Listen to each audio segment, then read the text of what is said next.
we're ready.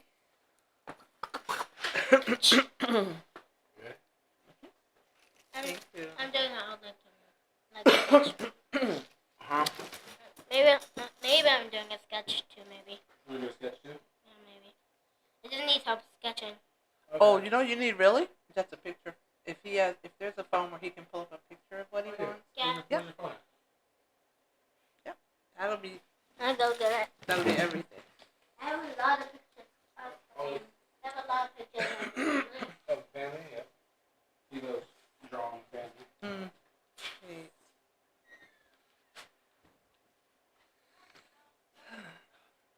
So this is kind of square. That's kind of rectangle. So this is a rectangle design. This is square. So Is that what you're doing? I'm gonna try. Oh, hold on, let me show the camera. Okay. Huh. Uh-oh. As we said, we're not comparing, but this is what she's trying to paint. Yeah. Are you trying to do the whole thing? I'm gonna try this whole thing. Yeah. Yeah. Thanks. Yeah. I got this chain. Brand new at the thrift store. I like that. Yeah. You'll never lose your phone. You don't lose your phone. Mm-hmm. Are you doing that? Get something from my truck. Okay. Yeah, pull up your picture, and then when you look at the picture, you just ask yourself, what does this shape look like? So you say, oh, okay. I happen to know how to draw a portrait, so it's not going to be that hard for me, but still there are shapes in here that I have to think about. What does that look like? You know, does that look like a leaf? Does that look like an oval?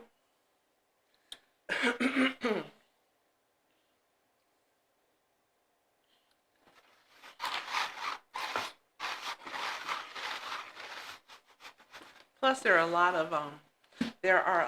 of geometric shapes in here. So let me go ahead and lay that in with one of these extra canvases. You're gonna use to. Nothing like modifying.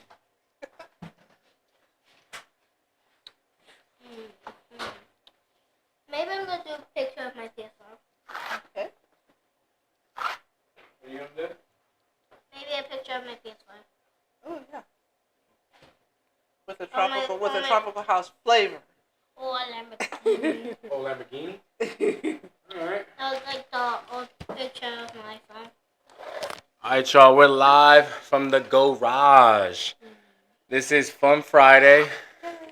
We got my mom over here, Judith Cunningham, full-time, Sure. creative. Oh yeah. Yeah, creative. Yeah. Yeah. Because we have our day jobs, of course, Yeah. Where do Yeah. you get Yeah. this picture? but we're creative We are creative. creatures. How do I get this picture? Oh, you want to do this picture with you and Mason? Uh-huh. I like that. So you just keep it right there. So today is Fun Friday, and every Friday we're going to try to do something spontaneous and different. And we're going to talk a little bit, and everybody's going to paint their own painting. Usually a sip and paint. There's one person showing everybody how to paint something, and it's better, I think, if you can think freely and paint freely and draw freely. Yeah. So that's what we're doing. You want to do that one? We just don't have Hmm? a plan. Sorry. So, I guess we'll start off with, Mom, maybe you could talk about how you got into art and your background in art. Oh wow. Okay, that's a good question. I was in second grade. I was sitting next to. Do you want me to talk to you, or do you want me to just work? You're just talking. Just, Yeah. oh, You're just okay, talking. work Yeah. talk. I was in second grade, and I was sitting next to a girl named Leslie Drake, and she could draw. Oh, really? Okay. Yeah, she could draw. She almost had what I would call photographic memory. She could draw anatomy, and I would be like, "Dang, Leslie, you're really good. Do you think I could learn how to draw like that?" And she said, "Yeah, Judy, you could do that." And that was the year busing began at the school I went to. Schools became desegregated. My mom was the first African American to desegregate Western High School, which was a school across the Rock Creek Park in D.C.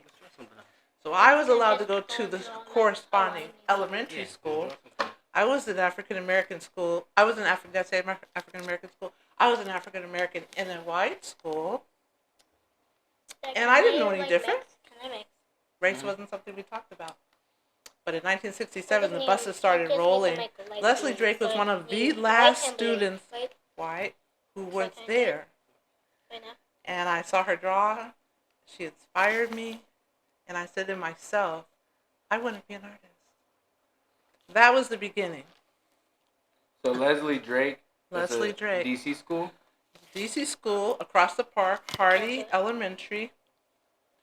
It was in transition because busing started, and that kind of began the white flight of private schools. Oh, that's when they started skating. Yeah.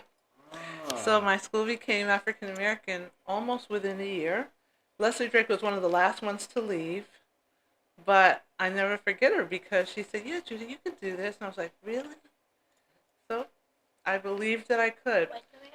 Then, when my parents would go to Atlantic City, I would wander up to the portrait studios. I mean, let me just say, back in the day, kids had a lot more freedom. Parents are on the beach, on a towel. Kids are everywhere. Me and my sissy, or me and my brother, probably me and my brother Mark, were up on the boardwalk, Micah. I was in a portrait studio, and when I went in, I looked around, I was like, this is, could you not? I was like, this is who I am, you know? And I knew I wanted to be an artist. I didn't know how. So I just started carrying a drawing book. I know you're like, you need to work on your art. Okay. I started carrying a drawing book and drawing portraits. Anybody, which would be people in my family.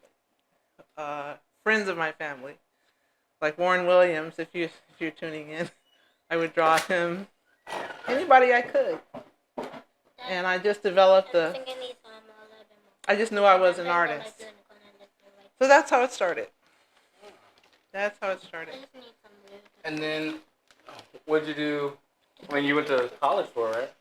Did you already get into that? When I went to college, I already considered myself an artist. Going to college wasn't a choice. We had to go.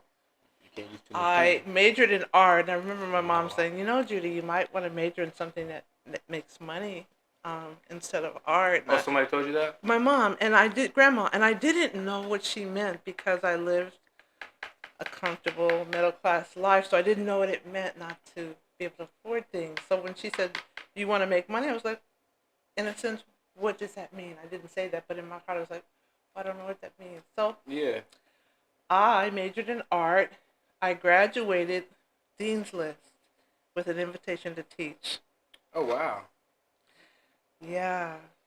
when the dean of the school, no, the president of the school. There?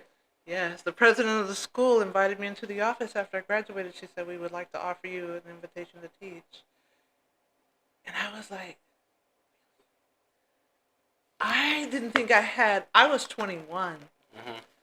And in college, you know, there are people of all ages. I didn't feel qualified to teach adults, particularly those older than I was. I didn't feel like I had enough life experience.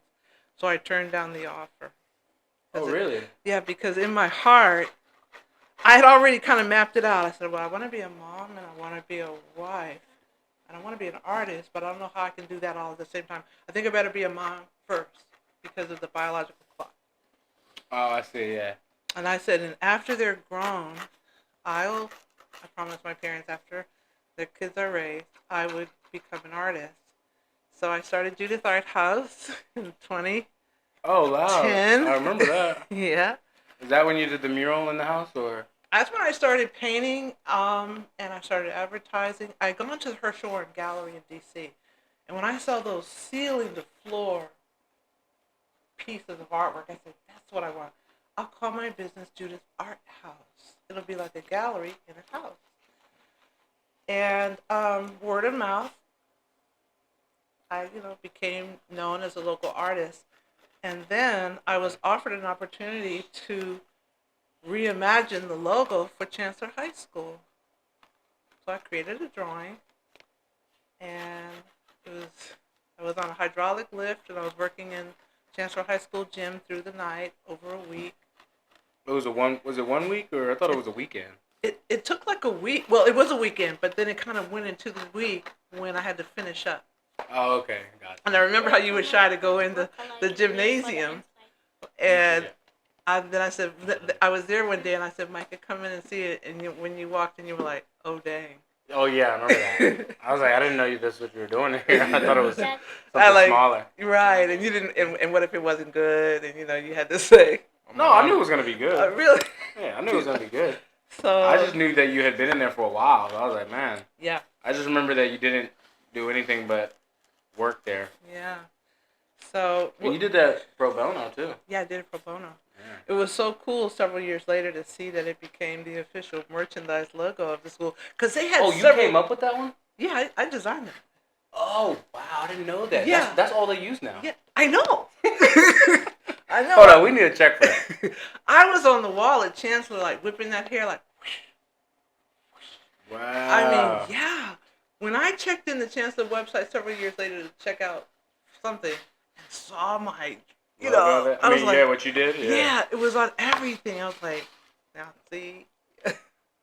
and I appreciate that they've shown me recognition whenever I'm there and there is an event, like at your induction into the Hall of Fame. Remember they did a special appreciation to me, and I stood up and Oh, yeah. yeah, they always acknowledge it, but I didn't sign my name to it because I felt like that's a logo. You don't see a signature. Yeah.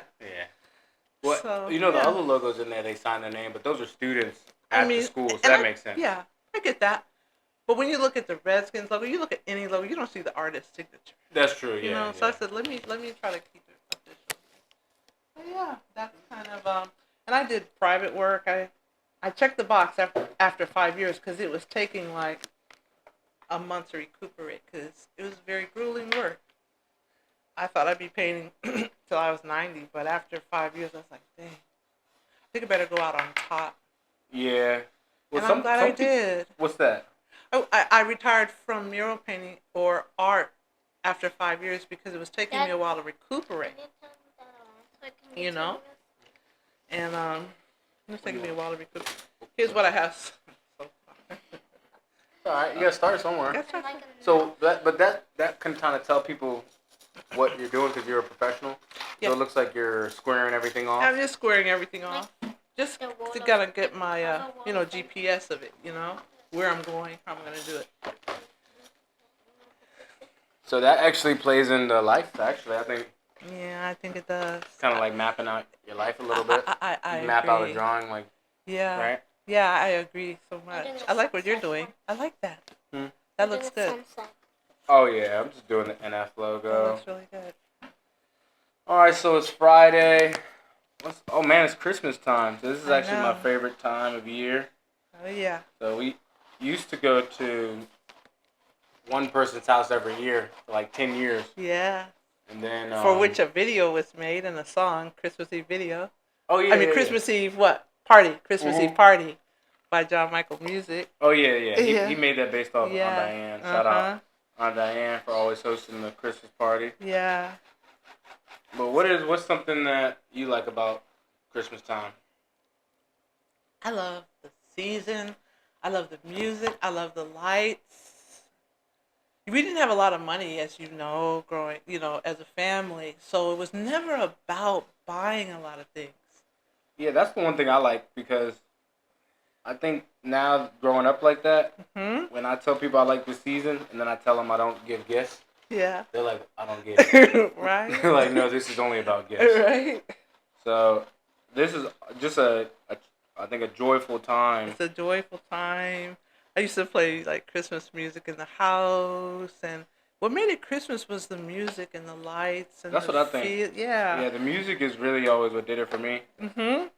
And everybody knew it was Christmas because you were always happy. Yeah. Yes, I tell you. And then it was nice when Aunt Diane said, "Hey, let's just exchange names." Oh, that she came up with that? She came up with that. Oh, that's smart. Yeah, it really was. Even though for us that was still 8 that we had to get, and we were like super poor. Although Dad would say we were poor. Yeah. Uh, I mean, I remember every year we were like, all right, we got how many gifts we got to get? Right. Right. Yeah. So, and then, I just like the feeling, like the whole world celebrating. You know. Well, what was it like for you growing up as a kid celebrating Christmas? Here's the How thing. did y'all do it? Here's the thing. Once I was in my bed, I was in the 3rd grade, and I was doing, in my mind, the math of how Santa Claus was going to get to our house plus Aunt May in New York. And she Oh, was we in can't actually talk about apartment. that. Okay, we won't Yeah. talk about that. It was gonna go way left. yeah. But other than that, Other than that, yeah. it was Santa Claus, and it was So it was Santa. excitement, huh? It was Santa. It was Santa. Yeah. And then I was doing the math, and that I'll just leave it at that. When I was in 3rd grade, and then it was an adjustment to those prior expectations, and I hadn't yet come into my own as an adult to be able to know it for that, other than that before and after, experience. Before and after? Yeah, the before and the after of what I was going to talk about, but I decided, Oh, I see. Yeah. So it was just that before and after, and honestly, I really didn't have an appreciation of what it could be. Of what it takes, maybe? Because it was so much it was just so much about one thing, and when that shifted, when that perspective or mindset shifted, then I really didn't have a sense of other than, because we didn't have an exchange. What did you do as a kid? Yeah. We received gifts from our parents, And that was it. and that was it. Yeah. Yeah. So, being in a very low income, having a very low income family, for myself, I was able to experience the season through music, through lights, and through sing. It's a special time of year.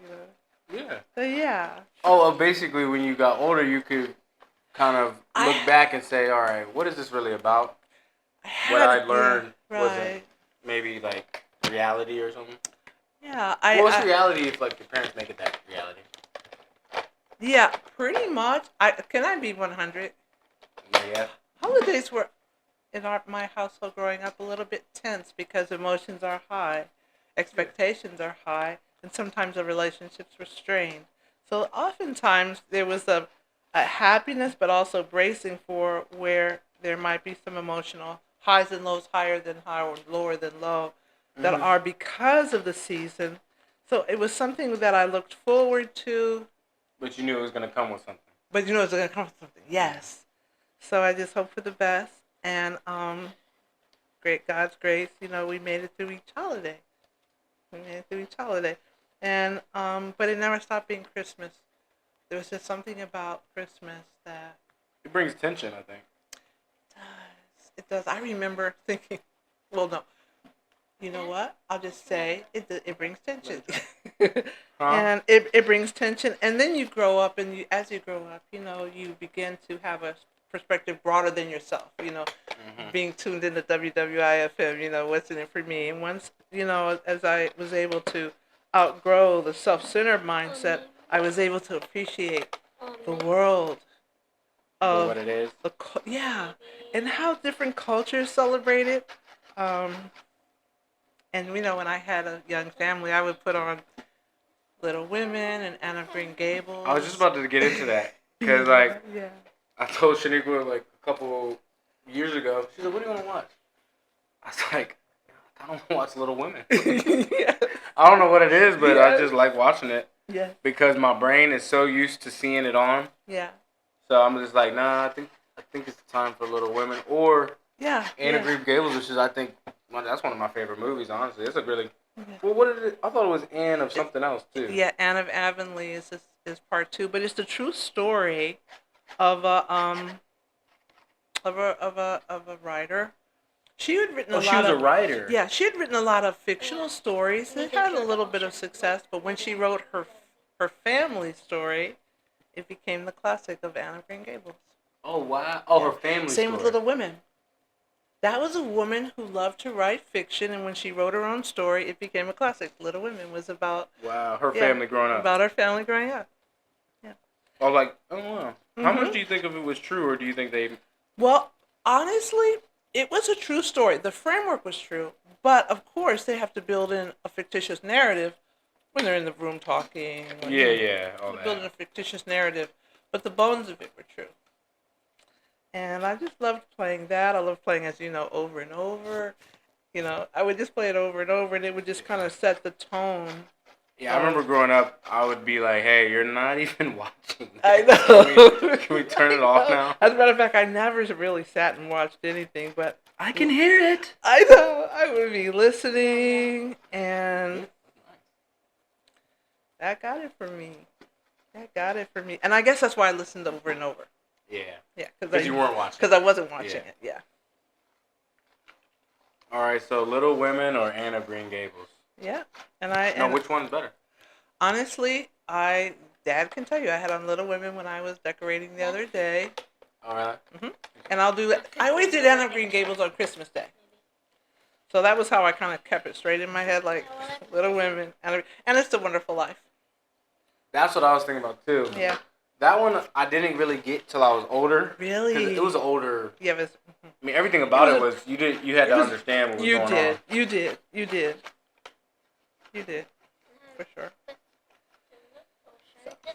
That's what I am so far. Hmm.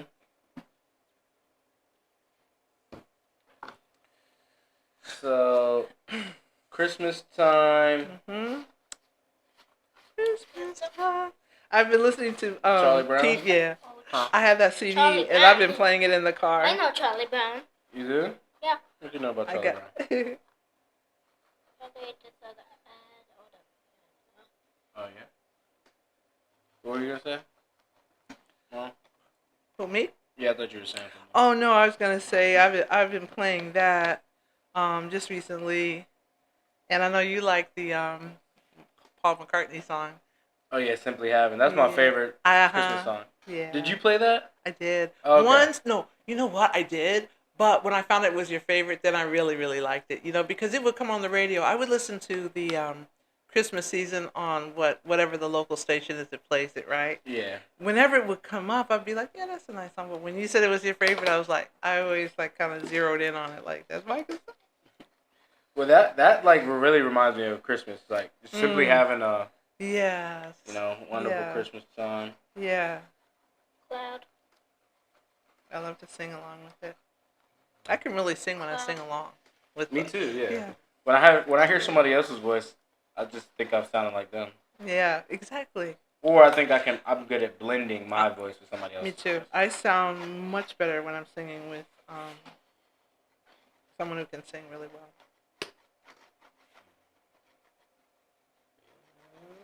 That's good. So we got Christmas time. And then remember when me and Dad started the celebration of the Emancipation Proclamation I was gonna get into that. for New Year's Eve? We have to watch. I watched Roots for 14 years straight, and I never knew why I was watching it right? until I was old enough. And Dad And would then we have happened to move to Fredericksburg, where Kunta Kinte is based out of. Spotsylvania. Oh no, yeah, he's based out of Spotsylvania. Yeah. Yeah. And I remember when Dad would have us eat a piece of grapefruit because of the bitterness. Literally. And then I like grapefruit though. And I remember that first one we had around 11 o'clock at night. You guys were like this. You all were sleeping, and we were like, "That's okay." You know, we were having. Y'all was being dead serious. we were being serious. This is what our ancestors did. No, but it was good though. I think that taught was me a good. lot, and I it, think so. especially being African American, like to Yeah. have an understanding of that Yeah. at an early age. Yeah. Because 'Cause it's something you never think about. Yeah, because I think some people, if you don't show a kid Roots and then they see it when they're adult, they're Yeah. like, "This is fake," you know? Yeah. Because growing up in school, now I know today in school, They don't teach it, right? no, history does teach it. Oh, they do. They do. It's not easy because I'm in the classroom watching. It's not easy for the teacher to. What do they say? Oh, well, we don't have And to get into I'm just gonna say this: it's hard for the teachers to teach it because, you know, every day you stand up, I pledge allegiance. that. To the flag. Yeah. We do. And then you see this whole history of, you know, What it was. what it was, and it's like I just think it's difficult to teach. It's difficult for teachers to teach. Okay, that's real. It was so not funny. But 2 years ago, this little guy said in class, "How come they didn't like us?" And Really? yeah, and then he said, "I know why, because we're different." Ooh. And he was right on. Yeah, you was. But the teacher said, "No, no, no, no, no." Really? Yeah, she didn't know. She didn't know what to say. She didn't know what to say. She didn't know what to say. Because what she wanted to say is, no, I don't think like that. Right. But no, they did think They like did that. think like that. They thought we were different. And so once I think you know that as a kid and as an adult, you're able to maneuver in this world Yeah, yeah, yeah. with a little bit more clarity. Yeah, yeah. And kind of, yeah. And just understand it's And like, understand. Yeah, yeah. Yeah, yeah. And the teacher, in her own way, tried to say, here's what it's like. She said, sometimes people don't like people for reasons that we don't understand. Mhm. So, have you ever not liked somebody for a reason that didn't make sense, but you just, didn't like, maybe you didn't like the way they Well, that's a good looked? way to explain it. Yeah. It's just that the people who were doing that were also writing laws that, Yeah, prevented people from doing anything. yeah. So it was kind of helpful for the class to say, yeah, I've been, um, how can I say? Because of course slavery was more than not being kind, but Oh, she yeah. was able to help them see that they have had mindsets that were not kind toward other people for their own personal reasons, and it still wasn't enough. But her ultimate answer was talk to your parents. I think there's That's good. Yeah, I think there's I think she should have said that first. first. I agree. Cause like that's just a topic you just shouldn't even get into. Honestly, Especially if a kid said it. Yeah. That means he already knows. You know. The kids I- don't say he something like already that has unless a they already know. sense, exactly. Cause I was that kid in elementary school. Really. Yeah, I was the one telling teachers like, yeah, I actually know what slavery was, and then they'd be like, no. Right. Wasn't bad. Right.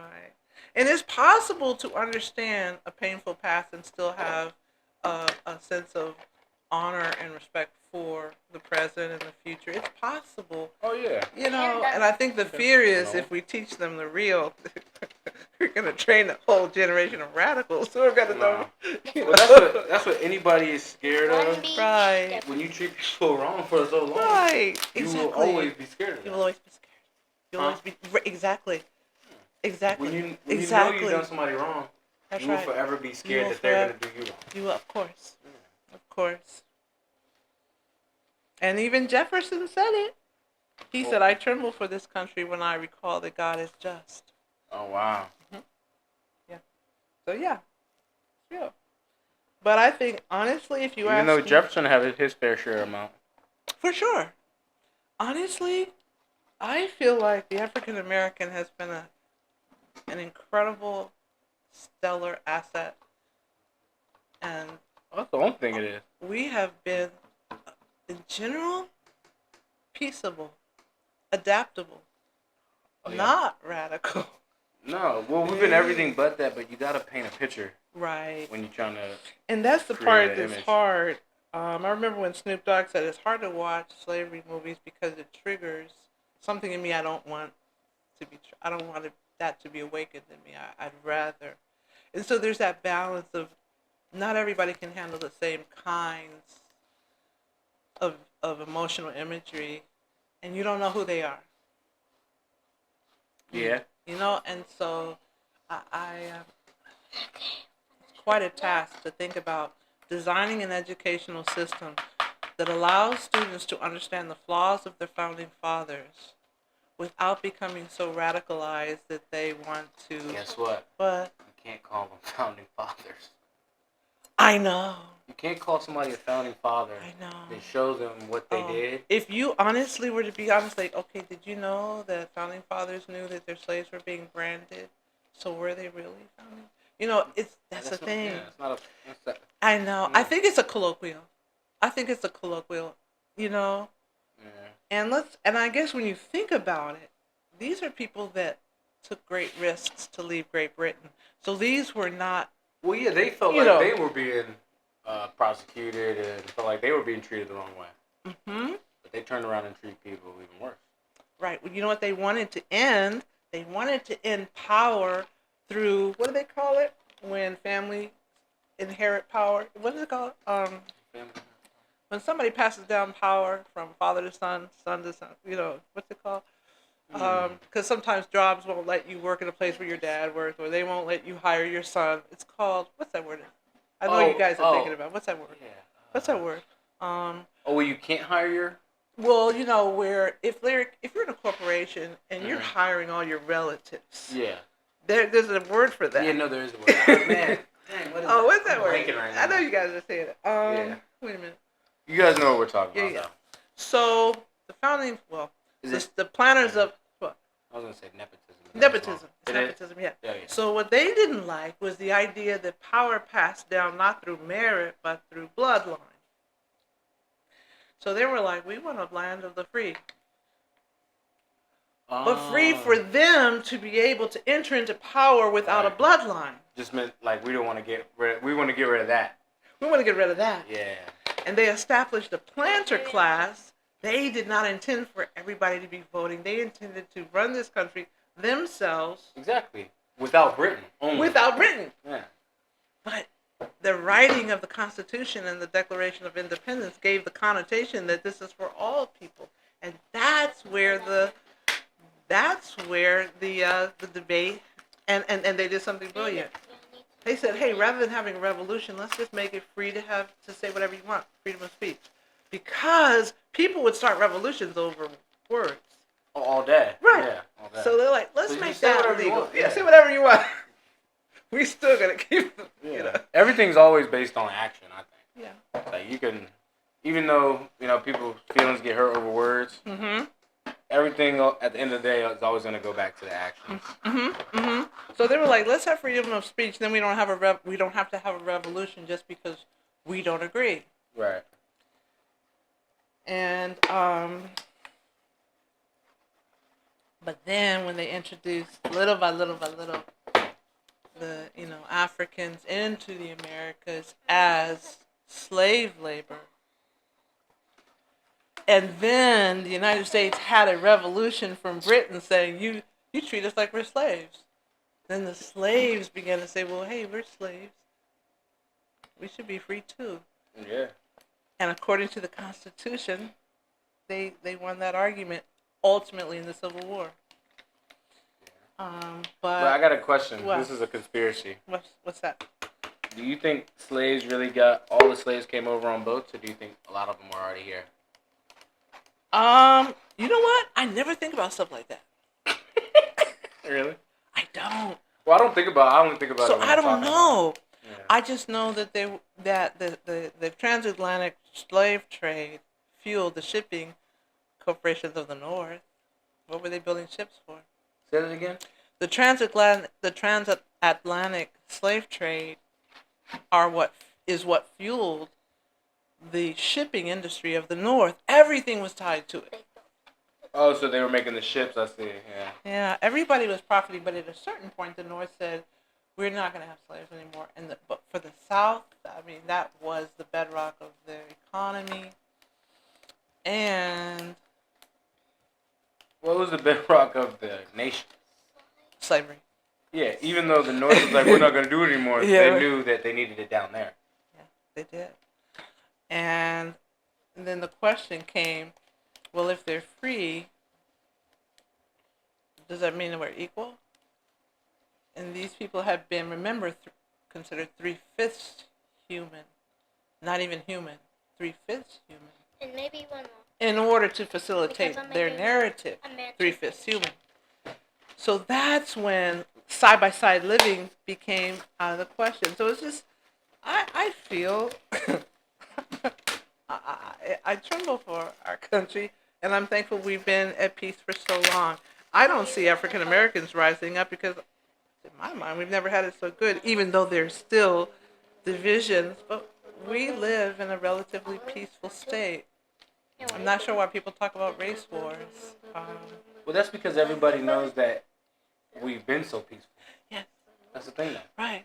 If people really look at it, the reason people are scared Yeah, boy. is because, well, Because in they're the projecting 70s their own. What yeah, they would what do. they would do. What they yeah. That's in what the it is, 70s, what they there were would all those riots, right? True. What stopped those riots? What? They started killing people. Right. Literally. Right. I mean, Right. Fred Right. Hampton, Right. They uh, yep. all the They Black Panther squashed it leaders. real fast. Like Yeah. there was no like second level rise up or anything. Yeah, it was like, oh, this is what y'all want to do? Okay, Right. this is what we're going to do. Right. And then, exactly. now we fast forward to now, Mhm. and basically we're like 50 years later, and they know that everything repeats itself. So people are really scared because it's not 1970. It's about to be 2030. And, you know, people have seen the history, so I think that's what they're scared of. I agree, and you do project the way you think, and I mean, I think they should be much more concerned about other countries Definitely. who. But that's what other countries are happy Right. who see us, because Right. they're like, man, they're really caught up on their own stuff. That's our Achilles heel. Our culture, our nation's Achilles heel, is that we were established on a foundation of appearance, judgment based on appearance, and that makes us weak. That just makes us weak. Oh, yeah. You know, because if you ever have a white friend, you realize there's no such thing as white, and if you ever have another friend, there's no Exactly. such thing as these Yeah, colors. yeah. It's just a construct that we have just been docile enough to, Well, you know, we've not want allowed to go to it. war, huh? We've allowed somebody to. Right, right, right. And I mean, there's nothing so sweet as to work side by side with someone who looks different from you, and realize that you're just human. Right. It's just so sweet. And yet, because we've been separated kind of generationally, culturally, we do notice that there are differences. They don't listen to they have their own kind of music. They have their own kind of way of doing things because of the generational separation. But then, when you, besides the music, besides the cultural foods, when you're in a workplace setting, and it's all about producing an end product, all you want to know is that you can vibe with someone around task narratives. That's all you care about. Yeah. Getting the job done. And being like, yep, job's done. Next project. Yep, next project. But yeah, Hmm. man. So we just dove deep on that. Sorry. But no, it's good because Okay, I think that's something that people really don't talk about, I and it's agree. good for people to hear it. Yeah. Because when you don't talk about something, Hmm. you're just leaving it for question. And then you hear other people talk about it, in, like on platforms, and you're Right. like, gee, I kind of wish I, could chime in too. But so this is really cool that we can, Yeah. chime Anybody, in. we want to hear other opinions. Like, this is just our view on it. And everybody, that's the drive. This is just our view on it. Hmm. So, Yep. alright. Micah, man, you just routed all four Oh. paintings and ran off. Oh wow. Good job, man. Okay. So, I don't know, it looks like you're coming along there. Yep. Laying the foundation, that's the most work. Once you start building, you go Yeah. foundationalist, And I guess, like you said, it's like a metaphor. The hard work is preparing. Like a dinner, you work all that time on a dinner, and then, you eat it within, 5-10 minutes. Exactly, yeah. Or it's like working out, where you spend all that time working on your body, Yeah. just to maybe run for 30 minutes and feel like you're not tired. Or walking up the Right, stairs. right, Like, people walk up the stairs right. tired. But Right. you spend all that time working out Monday through Friday or Monday through Saturday, so you don't get tired when you walk up the stairs. Right. I need to hear that, because I've been using food for so many years as an emotional experience, as eating experience. And Everybody does though. I know Yeah. I do when I go through my slumps. Okay, Food feels like a relationship. it does. It does. I'm like, man, you knew exactly what I needed. As soon as I take a bite, I'm like, that's what I needed. Right. Right. But then you ask yourself, but did that really make me happy? No. You're like, nah. So maybe it's not the food. Well, But because we have to eat, yeah. right? We have to eat. So it's Yeah. not like a drug. No. But if you use anything, I mean, you can use anything as an emotional kind of go-to. Yeah. Right. So that's where you have to just know yourself. I don't think you can write broad brush rules for people because it's such a personal. Eating is personal, you know, and eating is personal. Exercise is personal. Sleep. Some people need a lot of sleep. Some people can function on 6 hours or maybe 5 hours, and so I like that. I like to be in a state of listening to like what you just said and be reminded of how I can Improve. Improve. Yeah. Yeah. I agree with you on that. That's why I tell anybody, like, hey, I don't want to tell you what to eat or anything. Yeah. Yeah. Because ultimately, everybody's going to have a different way of doing things. Yep. And if you try to do what somebody else is doing, it's just not going to work. It's not gonna work. Yep. And that's another nice thing about the holidays. The eating is really good around the holidays. You know, you get to have Thanksgiving to New Year's. Yeah. Literally. Right. It's a lot of food. Mhm. But that's also a topic of What's that? America. What's that? Because I've never been over like in Europe, but in Europe they don't eat a lot. I know. There's a reason for that. Mhm. So why do you think America has trained people to eat to obesity? Honestly, everything we were talking about, the pathology of America is that it's been we are a melting pot of so many different people and experiences that a lot of people have a lot of stressors in their life that make them possibly more prone to need to find a way to alleviate the stress. Like when you go to other countries, if you notice, they all kind of look the same, you know? They don't have that component stress of necessarily rejection based on the way they look, necessarily. Oh no, yeah. So that alone, In other countries, they're just living. they're just Literally. living. Literally. They're literally. Yeah. Yeah. And I think as in America we have absorbed a level of stress we're not maybe fully aware of in a sense. Just to walk side by side and to get along. Yeah. We I think harbor a lot of stressors. Yeah. I do. Yeah. I mean, look, everybody does. Yeah. For lots of different reasons we Yeah. harbor a lot of stressors. A lot of times people say, you know, the black man has been through so much that sometimes at the end of the day he tries to find a way to relieve that stress. Yeah. But I think that's everybody. I think it's everybody. Yeah. But there is an extra layer of stress that I think we carry that we don't think about. I think about it. Some people don't think about it. Yeah. I think we think. There's an extra level of stress when you're black because you got to go into something thinking, how is this person going to look at me? How's that person going to look at me? What other people go into it like, I'm just going. I'm just going. Right. And just that little extra stress makes us question our worth. Yeah. And It makes you sound a little bit different when makes you're you talking. sound different, makes you modify mightily because you don't want to come across too culturally different. Yep. But I think that there was a time probably when we were more separated, unfortunately, because of politics, where maybe eating wasn't that big. You know, when we were less stressed, I think. So I think probably as a nation, when we were less stressed. So why aren't other nations? Well, one of the things is we do have a news cycle that tends toward alarm and distress.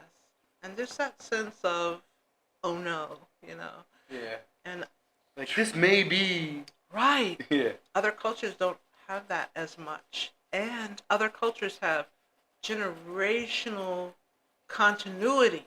History. Yeah. Yeah, that's true. Yeah. And overseas, they actually can go back to the 1500s. Exactly. I mean, even Exactly. way more than Exactly. Exactly. Yeah. Exactly. and it's like really documented. Yeah. Yeah. Exactly. So if you're talking to Yeah. Jean Claude, he's really Right, confident right, because right. he knew Jean Claude was around Exactly. 1400. Yeah. Exactly. And they feel entitled, rightfully, to their generational success. Yeah. And legacy. Yep. Whereas my dad couldn't vote until 1965. Oh yeah, let's talk about that because Or was it 1965? Somebody out there might correct it, but Well, yeah, the around Negro there. Voting Rights Act. My dad could not vote until I was 5 years old. Wow. Okay, so that's just and That's that's something he crazy. lived with. He couldn't vote. He till couldn't was vote. 5. He's paying taxes. I mean, till you were 5. He went to Howard University. He's doing all the. Oh really? Yeah. See? But he couldn't even vote. So those are the stresses he inadvertently brought home. You know? Yeah. Well, let's talk Yeah. about that because I didn't know Grandpa was in World War II Yeah. until I was older. Yeah. So, He didn't talk about it. No, I know he never talked about He it. never talked about it. If I'm being honest, I never actually talked to him. Really? We did. Right. I sat on the couch. Right. I know. And I made sure everybody was quiet. Yeah. I remember just sitting on the Cookie. couch Ask for a cookie. and then seeing all my cousins just run around. I know. I'm like, what? Why do they get to go in the basement? I've never been in the basement. I know. And you know what? My dad said, Judy, your kids are the most well-behaved kids I've ever seen. He didn't know that you all weren't allowed to get up. Oh, he didn't know that? No. I remember like, yo, I'm not even allowed to touch the carpet here. I remember Uncle Rick took me in the basement. I was like, oh, snap. This is crazy. Right? I didn't want to set him off. Okay. And I was like, but I didn't think that had a want to- little bit to do with like, I don't know if you want to get into it. Maybe like when you and Dag first got together, Right. they didn't really want it, right? No, they didn't. They wanted, they advised that, Dad get his He's not gonna give high you the school. life you were raised with. Right. Right. They wanted him to get his high school diploma. They wanted him to get a job. They wanted him what he would want for his own daughters. They wanted. It's just that Yeah, at that time, he It's- just wasn't that. he just wasn't that. And so so they had to push through a lot of their disappointment. And so I didn't want to exacerbate it. But I can Yeah. tell you, at the 15-year mark, my dad pulled me aside. He said, Sam has been like two sons to me. And that really touched me. Yeah.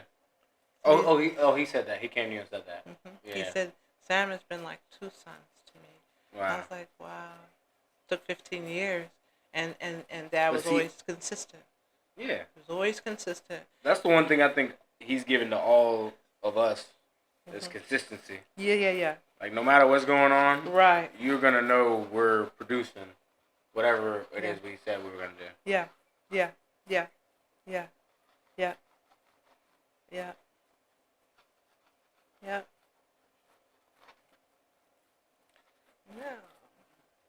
So when you met Dad, you actually talked about it a little bit for y'all for his 70th, right? Yeah. Oh no, you guys had the anniversary this year too.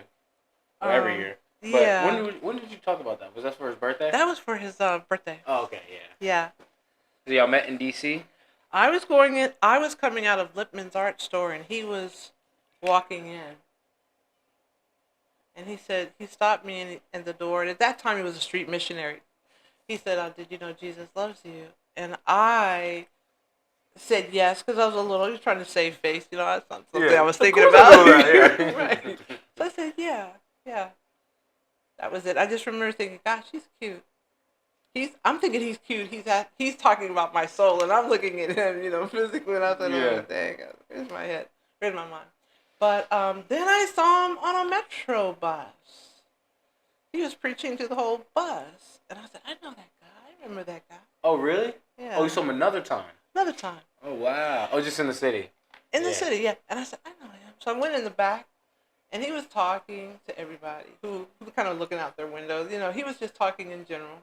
When he finished, he struck up conversation with me, and we talked. And when it was time for me to get off the bus, I didn't want him to think I didn't care about what he was saying. So I said, here's my number. That's all. Here's my number. And he called, and he said, I'd like to date you with intentions of marriage.